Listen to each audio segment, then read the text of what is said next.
Well, hello, General Hospital Daily Recap fans. Today's daily recap is for Thursday, September the 29th, 2022. Thursday, September 9th, 2022. Okay, we get to finish up with Portia and Jordan. And pretty much Portia does not deny, she really doesn't deny that Curtis is it could be Trina's father. She just doesn't out and out acknowledge it. She just says it's her life, it's her decision. And Taggarty, I see my little GH symbol is off of this picture, and Taggarty has Taggart, is the only father Trina knows, and the despair Trina went through when Taggart was presumed dead, and yeah, all these crazy, stupid reasons. And when Curtis and I get married, Curtis will be a stepfather, and this, that, and everybody, nothing has to change. And Jordan is like, the secret's gonna come out some way or another. It's gonna come out. And when it does, oh, everything is going to change. Everything. She's like, you're going to marry Curtis going into it with this lie, making him think this is his stepdaughter. So Jordan's like, but it's my life and it's my decision. And Portia said that. And Jordan let her know, I'm not going to mess up. I'm not going to interfere in this. She's thinking, yet, right? And so Jordan snatches her purse and she's getting ready to walk out the door. She goes, Portia snatches her purse. And so Jordan says, but Portia, just remember,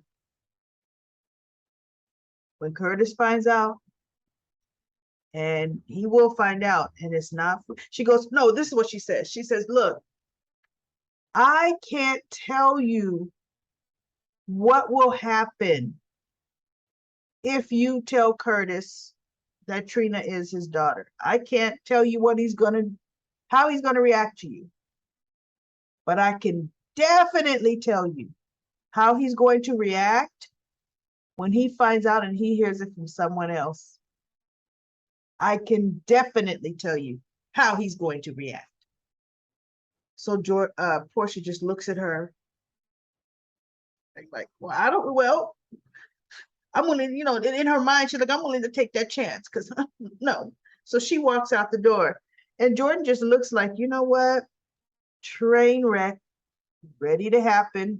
Jordan's like, shh, I can already see what's going to happen in that. And it doesn't have to be me, the one that's going to bust up that spot. So then we have Trina. She comes back, she's visiting Ava. She wants to visit Ava some more before she leaves. And Ava does, she was already telling her that she's closing the gallery. She can't be her boss anymore. And Trina's like, no, I can work. She goes, Trina, honey, it is just not safe. It's not safe for me to even be there right now. It's certainly not safe for you. And there is no way I would have you working at that gallery alone. No way. And so she goes, but I tell you what is safe for you. And then she gives her this letter. What's in this letter? And she's like, wait, what? And so she goes, it's a fellowship. She got offered a fellowship from a huge art society there in Port Charles, prestigious. And Trina had missed the application to petition to get in because of the whole trial thing, right? And the whole being suspended from school thing. She goes, I missed everything, so I can't go to whatever society, Art Institute Society. So Ava's like, this letter says differently. And Trina opens like, what? I've been wanting. And so she goes, I know you have. Thank you, Ava. Thanks. She goes, well, Curtis also, he had a hand in this. And Trina's like, what? She goes, yeah, Curtis had a hand in this.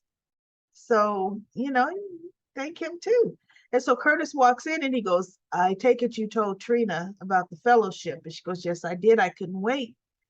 And so Ava says, yes, Curtis was very instrumental with pointing out that we have inadequate security at the gallery. or Curtis may even said, the gallery has inadequate security to keep you safe. But here at the Institute, the larger Institute, a lot of security, more public place. So you'll be much safer. And so Trina looks thinking like, wait a minute. I think you were a little bit too much into this decision making. See, it was fine when she thought it was just all Ava's idea. But now that she knows it's Curtis's too, now she's got a problem with it. When in my mind, I'm thinking, wait a minute. Unsafe is unsafe, period. This is a place you said you wanted to go to, period. Bottom line, her father would have told Ava, look, you need to close that gallery down, Taggart, period. I mean, so what they're doing is they're starting to make a bunch of situations now with Curtis and Trina, where Trina is going to have a problem with it. Trina's going to have a problem with Curtis and this whole keeping you safe stepfatherly thing going on. And part of it is like this. Curtis and Portia have been together for a long time. Even when Curtis and Trina moved back into the house after the whole sex tape with Jocelyn thing came out, and Jocelyn and her both left the dorms, right? Curtis and Trina didn't really have too much interaction. They really didn't. Curtis didn't spring into action until what? A week before the trial? Possibly he and Marshall, maybe 2 weeks before the trial. They got involved. Now they went undercover to try to find Oz, right? The whole other time, Curtis pretty much was sitting on the sidelines, just holding Portia's hand, versus he was a doggone detective, private investigator, and a police detective. He didn't step into gear from the very beginning like a protective father. And now he's just really stepped there. They're making him go overboard as a protective father. And Trina's kind of looking like, where's this coming from? I have a mother and a father. So anyway, she goes, can I talk to Curtis alone for a moment, Ava? I'll be back. So Ava's like, sure. So they go out and they talk, and she goes, I can't accept this. And she gives her a reason, because you didn't talk to me about it. And I'm thinking, well, really, what was there to talk about? Ava's writing a letter of recommendation. Curtis is co-signing, if he even co-signed. Mainly, it was Ava's letter of recommendation. Curtis may have taken it, made sure it got there, helped, because Ava's in the hospital, helped move the wheels. But, so he talked to her and he goes, look, we're going to once we get married, I'll be your stepfather, whatever he told her. And because she's like, but you're not my father. And he goes, I don't want to take your father's place. I just want to help keep you safe like your father. And he goes, look, don't just give up a good opportunity because you're mad at me. An opportunity of a lifetime, one you wanted. And Jordan is coming down. Portia's coming down the stairs as Trina was talking about, you're not my father. Some other oopla oopla. And so Portia's like, well, what's going on here? And Trina looks at him as like, well, he's overstepping. He didn't ask me, and whatever. So Portia is thinking, Curtis is acting like a father. Maybe Trina would accept it better if, in fact, it was her father. She knew he was her father, but she's starting to, when Curtis says something to her and he hugged her, she realized, oh, shoot. Jordan might be right. This could end badly. This situation. Oh my goodness. Yeah. You think, Portia? So I can't wait for that pickle to unravel. Even though pickles don't unravel, right? I guess that yarn to unravel. Okay. Because Portia's in a pickle. I think that's how that should have been. But then we had boring Cody, Mac and Felicia come over to Maxie's. They talk to Cody, and it's like, look, little boy, I could be your father, and you couldn't have a better family than us if it's true. You know, oh goodness, these are grown people, right? He didn't even know Cody's claiming to be the son of Leopold, and he didn't even know that. He thought he belonged to the Bells. I mean, his whole life, he even found out his mother's name recently. So come on, Cody. You're used to change. You're used to people not being who you thought they were. So of course, finally, he looks like he's going to agree, to a DNA test to see if Mac is his son. I was like, who cares about that? Then we have a great conversation with Spinelli and Sam. Now, Spinelli finally tells Sam the truth, that he is society setups. And she's like, well, that's great. And he's got this world-renowned app that he created and, blah, blah, blah. And it's legendary. And so she goes, well, look, if it's so great, then why would you keep that a secret? And then he broke down how he got the information and how it is illegal, complete invasion of privacy. He knows people's social security numbers, their bank account, is whoa. And Sam was like, whoa, oh my God, wait. Spinelli, you're screwed. She told him, you're screwed.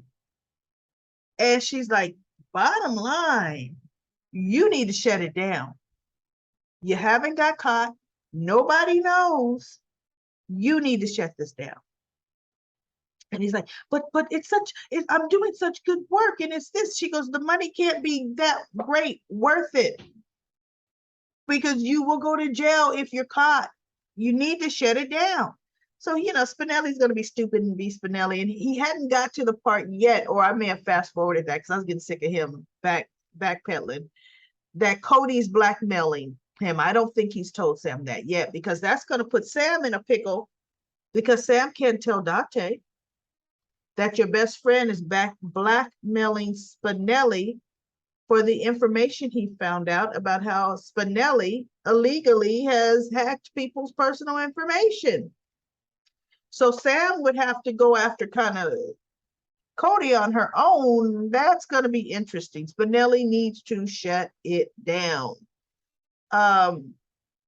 Another great thing, and this is what I liked. What I actually liked is, you know what? Let me go to Austin. We have Mason at the hospital again, as usual, with Austin. I say, no, you have a job to do. And you're going to do it, and you're going to do it today. And he looks over at the counter, and there's a man standing there. So Austin goes over to him, and the guy's kind of like holding his hand, and he's like, you need some help, sir? And the nurse, I never knew that nurse's name. She was at the counter, and she goes, would you like me to get an orderly, Dr. Holt? Is the name Holt? Whatever Austin's last name is. And he's like, no, I will handle this myself. So he takes the gentleman to an examining room, and he's telling him, okay, go ahead and sit down on the couch. And all of a sudden the door opens. Mason just walks right on in, and I'm like, wait, since when does Mason walk into examining rooms, right? And Mason walks right on in, and the guy's not looking at him like, excuse me, but it's my turn. Did we take your room? The guy wasn't looking at him like that. So I thought, okay, we got some kind of arrangement going on here. So the guy, Austin tells him to lie back, and Austin picks up a syringe, and Austin tells him, you're going to be, you won't feel a thing. And I'm thinking, okay, what's going on here? But when I really looked, like in this picture here, the setup with the instruments and the tray, that looks like that's a bullet removal setup, even though how could that have just happened to have been in the examining room? Because most people coming to the hospital, there is a percentage of them, small percentage, that needs a bullet removed, okay? But They're already, this room is ready for bullet removal. So I kind of think the mob organization that Austin worked for, he's the doctor. He's the one that fixes people up and doesn't report the gunshot wounds.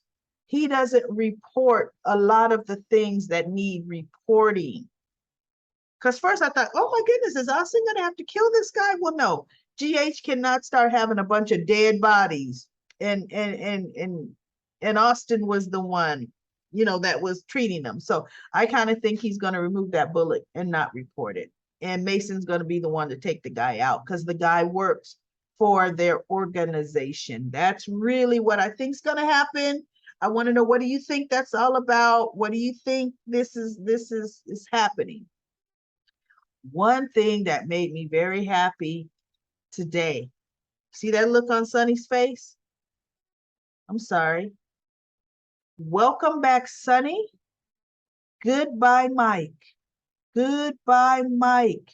Because that look right there, that's all Sonny Carithos.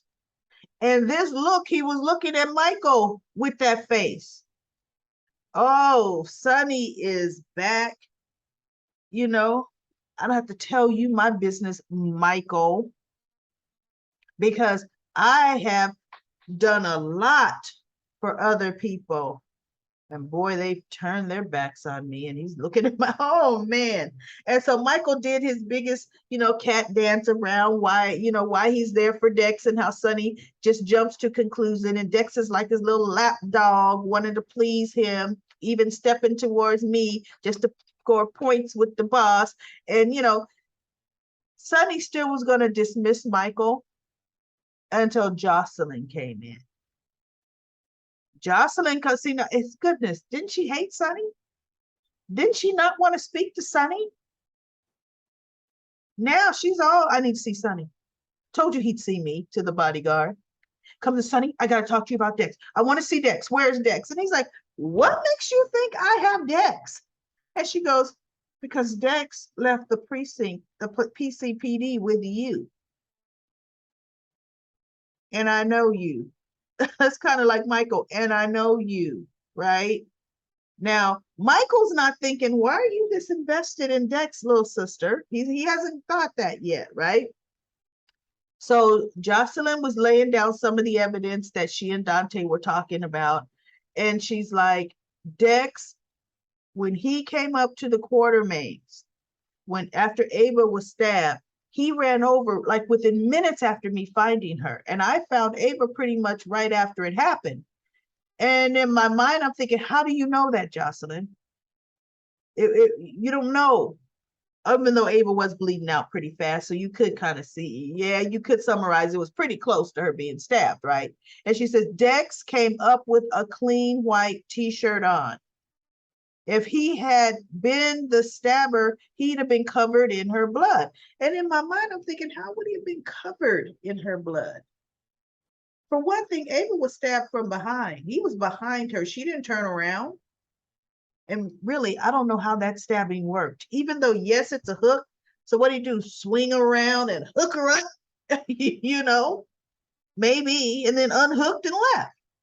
So how would a lot of Ava's blood been on the hooker when the hooker had gloves on? I don't know. Right? Now, face to face, like Brando was face to face, which I still don't understand. The hook still curves. The hooker came up and down. Well, I guess it could have went in and okay, then maybe we could have got a little blood splatter. Maybe there. Okay, with that. But Dex's shirt was clean. There was no blood on his shirt, and so anyway, her conversations, Sonny took more to heart what Jocelyn said to him than he did Michael, right? Matter of fact, Michael just made him a little more suspicious. So to the Carver had taken a little break because Sonny's guard said, look, let's take a little break. Take a break. And then he came back in and he was just ready to actually do a little stab.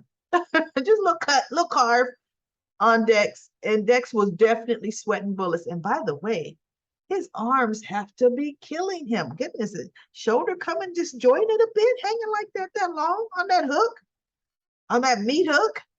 So Sonny comes in and he lets him know, look, we're in a holding pattern for now. There's some facts I gotta check out. He says, I'll get back with you. So the Carver's like, okay. And Sonny looks at Dex and walks out. So Dex is kind of like, oh my goodness, I get a reprieve. And the Carver's like, can't wait to see you again, finish my work. you know, and so they leave. So for now, Dex is okay. And Dante was talking to Anna, and he's really trying to piece it together. He said, Brando heard a clanking sound. Jocelyn heard a clanking sound in the alley. Dex wears dog tags. He goes, but you know, I honestly don't think it's Dex. Because that clanking sound does not have to be dog tags. It can be something else. Actually, I thought it was a chain. That's what I thought when I heard it. But okay. So Dante is starting to say, my gut is telling me, because he goes, Jocelyn's gut's telling her it's not Dex. He goes, but no, my gut's telling me it's not Dex either. But Dex has been at every scene. So this is like baffling Dante and Jordan. Of course it's baffling them. They're PCPD. They're going to be baffled until somebody else solves the crime, right?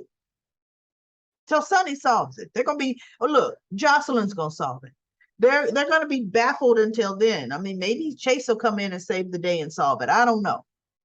But that pretty much was it for General Hospital for Thursday. It's okay Thursday. You know, hopefully we get some movement on Cliffhanger Friday. Hopefully Diane wakes up and we'll see if she can recount anything that happened to her, or did they come up from behind like Alexis, you know.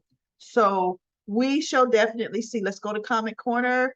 Got quite a few comments here. I'm going to go right through them. Lisa says, yeah, she didn't think about Molly as being an attorney. Watch her work with the public defender's office.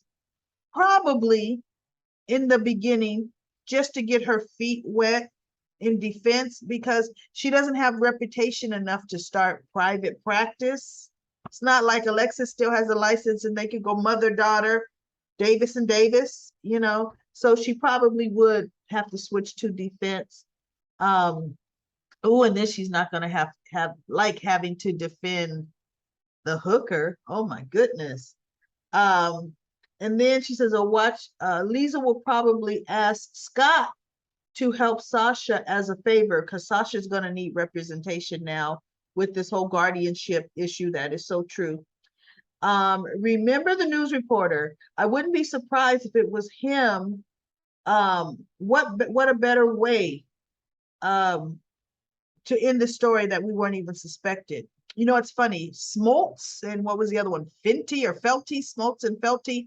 They have fallen off the face of this earth, right? And both of those little weasels were short, but what would they have against Ava, Jocelyn?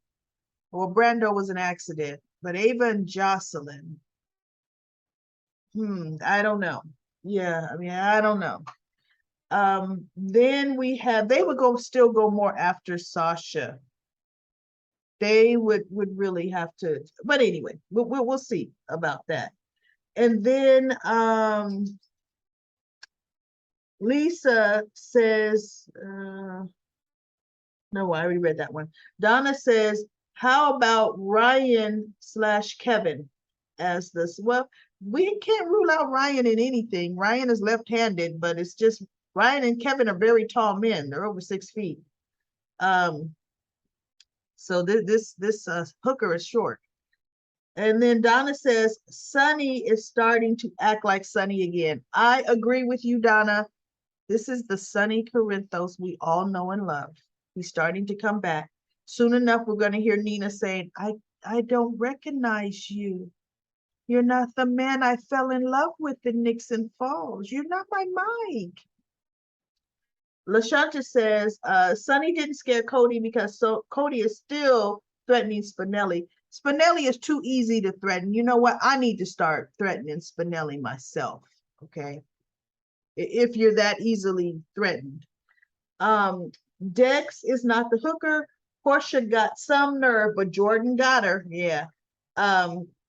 She's whining about hints, but yet Curtis throws shade to Jordan every time he sees her. Yes, he does. Curtis overstepped with Trina. Trina will be mad. Well, she was mad. She says she lost all respect for Sonny. They ruined him for me. Yeah, but look, they're starting to bring him back. They're starting to bring Sonny Corinthos back. That whole Nixon Falls syndrome, it was going to take some time to have to get out of his system anyway, you know, before he could really start feeling like his true self again.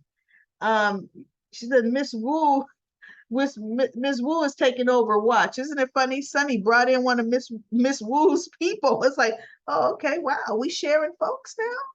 You guys are still opposite organizations. You just got an understanding with each other. Although Sonny's still the head. He's the head of that mafia. The mafia family of two. He's the head. Michael, she goes, I hope Michael gets Dex out of this. He should never have done this. Sonny shot Dante when he was undercover. Yep, Sonny didn't, before he knew Dante was his son, he was Dominique something or other. Or Dominic something. And then Jane says, a cop did it. And Patricia replied to Jane saying, yeah, Rory. It's Miss Wu and Cyrus Renault's son. Cyrus Renault may have a hand in this. The people attacked were all, with the except Trina. Are linked to Trina except Brando, who was in the wrong place at the wrong time. But Cyrus didn't have anything against Trina. No, yeah, I don't see Cyrus targeting Trina. That's a whole Esme thing. And then Sheila says, Dex had better give up Michael. And then Sheila also let me know. Yesterday you fumbled, you fumbled my statement concerning Rory. Let me make it plainer. I was trying to say, even if he wasn't the hooker, he may have some skeletons that haven't come out yet. Yeah, you're right. Yeah. We don't know anything about Dex. We just know Dex is ready to get down and dirty and kill for you if you want him. Although you notice when he's having meetings with Michael, he'll tell Michael, you know what? I didn't sign up. I'm not getting paid for this. This isn't what I was supposed to be doing. So there are a lot of things that Dex is letting Michael know. Wait a minute. You know. So we shall see about Dex. And Sandy says, Portia better tell Curtis the truth before Jordan does, and she will. What's up with Austin and Cody and those strange looks? Remember, I saw that too. When Austin was there with Maxie and Cody walked in, Austin knew him. I mean, Cody knew him. He said, Austin, whatever Austin's last name, is it Holt? And Austin said, yeah. And Cody just looked at him, and Austin didn't recognize him from the Man on the Moon. So Austin may know a little bit about, Cody may know a little bit about Austin's past, because they're real still sketchy with us. Austin in that Potok area. And then Robin says Cody was probably undercover investigating Austin. I do not think Cody is an undercover cop. Lisa says the jingling of the chains or loose handcuffs were probably one may have been unhooked. Or what she's saying, loose handcuffs that could have been, one could have been unhooked and the handcuffs are clanking together. Yeah, okay. It's pretty noisy though for, no sneak attack if you're a cop, you got that clanging going on. And I'm sorry, once you're signed that I'm a cop, if I got my handcuffs showing, you know, I got my handcuffs showing, yes, I have a hook and I'm dressed in black, but the old handcuffs are out. And if anybody gets a glimpse, they'd say, no, he was all dressed in black, face was covered up, but he had some handcuffs. Perhaps it's a cop. I don't know. I do not know. And then Hello There says she really liked how GH is moving along. They are moving. She totally agrees. Totally agree. And while it's good right now, Spinelli's story is ridiculous. It's amazing how bad it is in comparison to the Hooker storyline. I know it's Spinelli. It was just listening to Paint Dry with Spinelli, him on around talking to Sam. Even Mac's storyline with Cody, Paint Dry. Couldn't handle it. Okay. She wants more stories with the doctors and the staff. She wants them to bring on more people that work at the hospital, and she brought up the old show, General Hospital Night Shift, where they have Billy D. Williams as the janitor. I remember I used to watch Night Shift. I liked Night Shift. And she's saying like they could bring somebody to work in on the AIDS wing who has a story. We could have some paramedics bringing people into the hospital. Now we get into their story. There are a lot of things that they can do with the hospital, but I think that would really, really increase the cast, because now look, we have the hospital, we have the Metro Court, and we have Spoon Island with a lot of the activity that goes on in General Hospital. Most things, really, you're right, most things happen outside that hospital.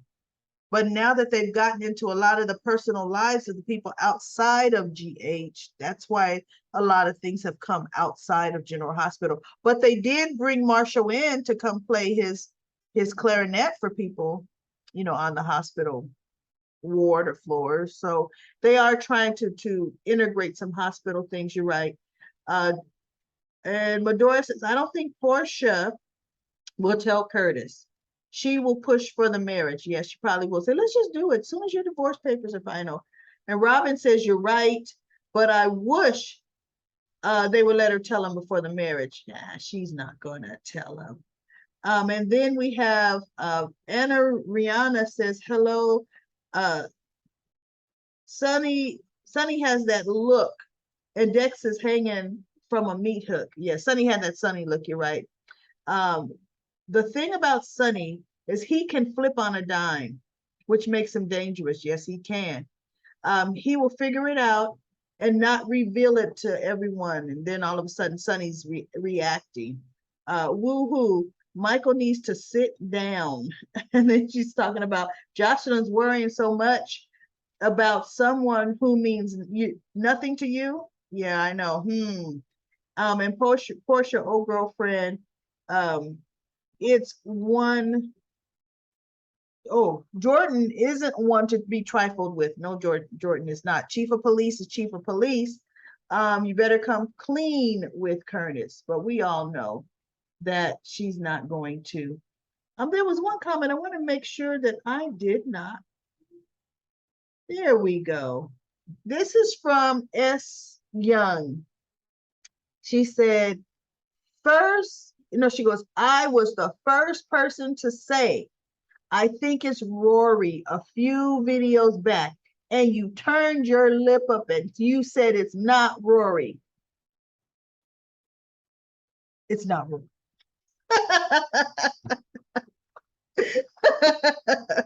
I like the way you said I turned my lips up, because I probably did do that. It's not Rory. I still think it's Rory. Jordan should tell Curtis the truth about Portia and with what his aunt did. I wouldn't take the blame for everything. Yeah, I wouldn't either because that's Curtis's main contention. You kept things. Well, you know what? Let me lay this on the line for you, brother man. X, Y, and Z. Now, I'm keeping nothing from you. Deal with it, live with it. But there was no reason she took the blame for Stella. That was stupid right there. And then she goes, I know it's not Dex, but she didn't care if they cut him up. All right, S. Young. I'm happy I remembered that to go back to your comment because I knew I wanted to address something, have a little fun with that. Anyway, that's it for Comment Corner. Everybody, I'll be back tomorrow for Cliffhanger Friday on General Hospital.